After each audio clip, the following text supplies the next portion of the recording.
Well, there is a way of understanding our lesson from Luke that I think can be very helpful. And there is also a way of understanding our lesson from Luke that can, I think, be very unhelpful. To put it just a bit more pointedly, if we get this one wrong, then we risk making the life of faith both a lot more difficult and a lot less meaningful than it needs to be. I'm going to start with the unhelpful reading. Unfortunately, this is the way that I think we most often tend to read this story.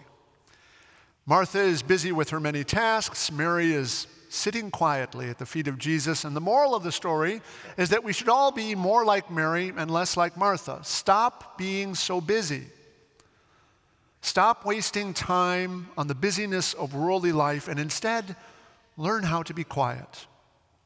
Learn to practice stillness and simplicity. Stop trying to be so active and instead be a bit more contemplative, like Mary. Now, I am the last guy who would tell you that being contemplative is a bad thing. But I also have to say that that way of reading the story is not all that helpful. When we hold up Martha as an example of worldly busyness, and we hold up Mary as an example of spiritual mindfulness, and we place them over and against one another because we think one of them is spiritual and the other is not, then we have done ourselves a disservice. Because when we understand this story in that way, it ultimately is going to make it very hard for us to be faithful people.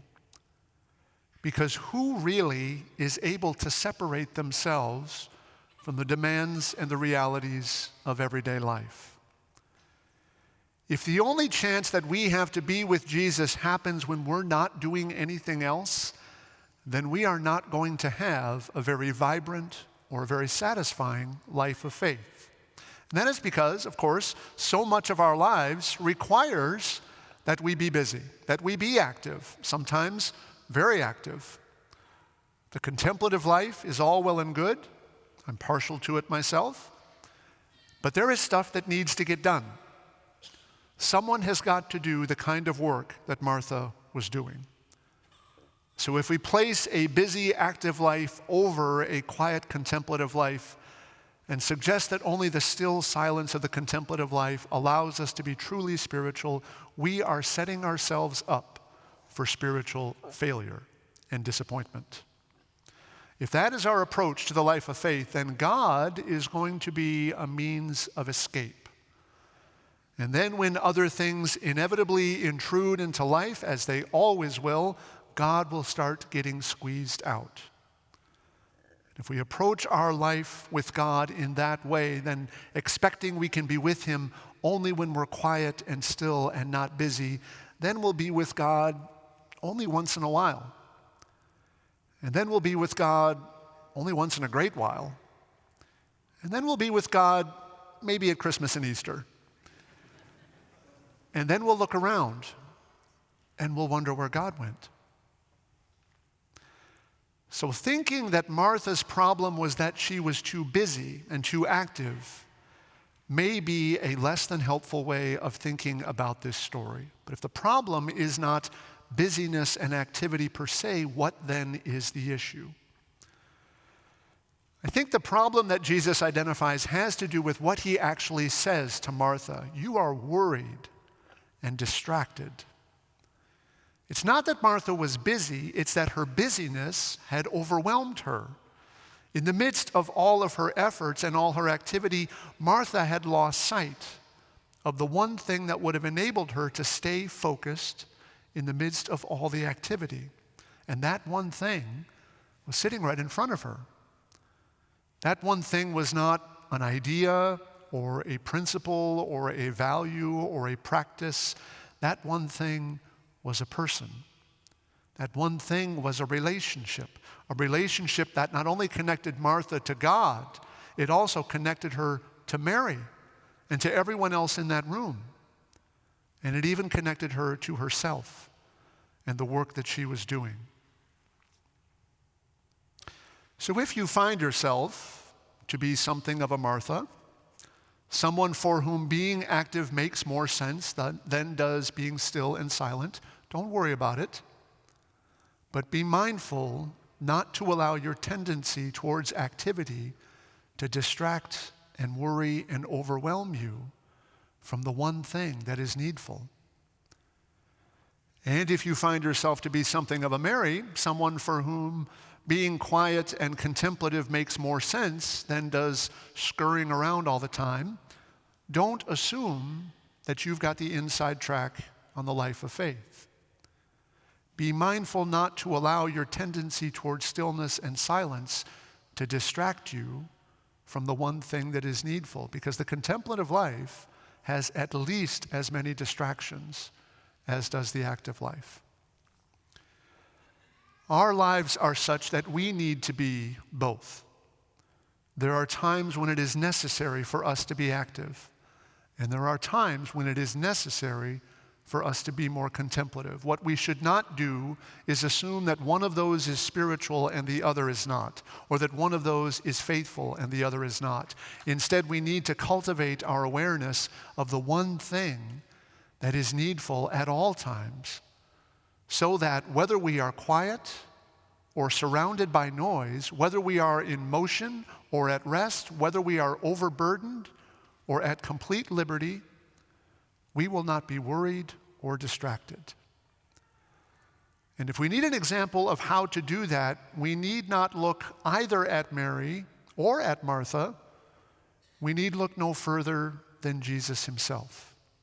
Because throughout his ministry, he demonstrates a remarkable capacity to stay focused regardless of whatever it was he was doing. There were certainly times when he was active, and there were times when he took a quieter, more contemplative path.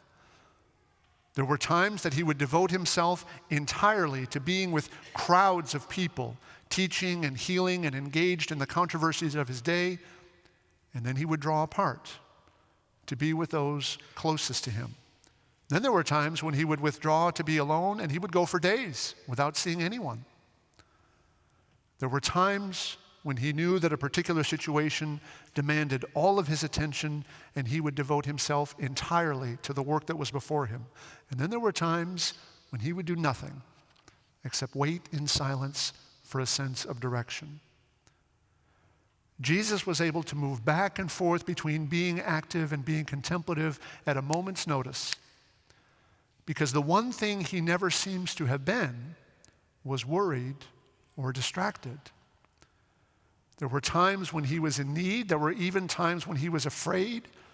But even in those times, he was focused on the one thing that was needful. His only thought was his relationship with his Father and the work that his Father had given him to do.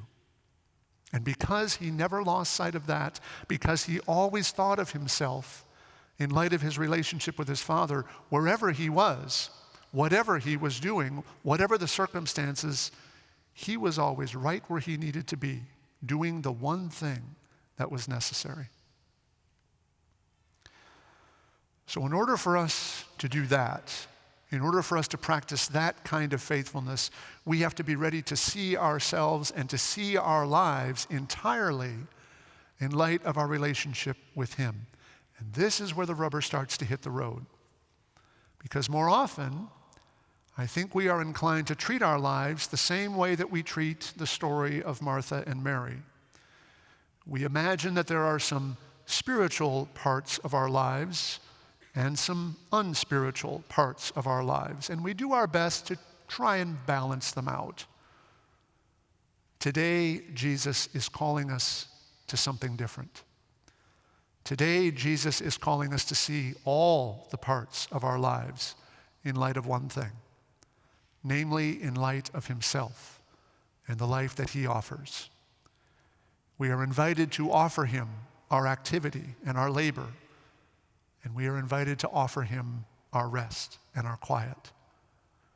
We are invited to give him our joy and to give him our sorrow. We are invited to give him our faith and our doubts. We are asked to surrender our success, and we are asked to surrender our failure. He offers to be with us in our assurance and our certainty and in our fear, to be with us when we are at peace and when we are angry. In his letter to the Philippians, St. Paul put it this way: I know what it is to have little, and I know what it is to have plenty. I've learned the secret of being well-fed, and I have learned the secret of going hungry. I have learned what it means to be in need and to be content, because I have learned to do all things through him who strengthens me. The Cistercian monk Thomas Merton once wrote that when we learn to practice true contemplation of God, we find ourselves living in a space where the center is everywhere and the circumference is nowhere. That is a very good description of what it means to practice the one thing that is necessary, the one thing that Jesus offers us. Living in a space where the center is everywhere and the circumference is nowhere means living in a way that allows us to be active when we are at rest, and to be at rest when we are active. It means living in silence no matter how much noise and chaos there is around us. It means living in stillness no matter how much madness there is going on in the world. It means living in trust and in hope no matter how much despair and meaninglessness there seems to be around us. Living in a space where the center is everywhere and the circumference is nowhere means being able to sit at the feet of Jesus and listen carefully to everything he says whenever and wherever you are. It means being able to attend to everything without being distracted or worried by anything. Now, when we're able to do that, the whole world is transformed. God is no longer someone that we occasionally meet when we have time and space. When we see the whole world transformed in that way, it's not just our little piece of it, not just this one little certain time or this one little certain place, but all places and all times become suffused with an awareness of our relationship with Jesus. When we live in a place where the center is everywhere and the circumference is nowhere, we live in a world that is constantly grounded, but is never restricted. And doing that doesn't just transform us, it transforms those around us. As our lives become more attentive to the voice of Jesus, those with whom we share life are better able to hear his voice. As we order our lives, those around us are better able to order their lives. In other words, we learn how to do this together. We find our lives in Jesus as we learn to find our lives in one another. We are called as a community to be a place that orders its entire life, that orders all of our lives around one thing, the one thing that is needful, which involves nothing other than learning to recognize all the ways that Christ is present to us today and learning to listen carefully to everything that Christ says to us. When we read the scriptures together and we find our story as a community and as individuals in the story that the Bible tells us, when we receive the sacraments together and recognize ourselves as members of his reconstituted body, when we bear one another's burdens and allow others to bear our burdens, when we see him in the face of those to whom he sends us, when we do all of these things, then we find that he is present to us and we are able to hear his voice. Jesus himself has promised us, I will not leave you orphaned. I am coming to you, and because I live, you also will live. And on that day you will know that I am in the Father, and the Father is in me, and I am in you.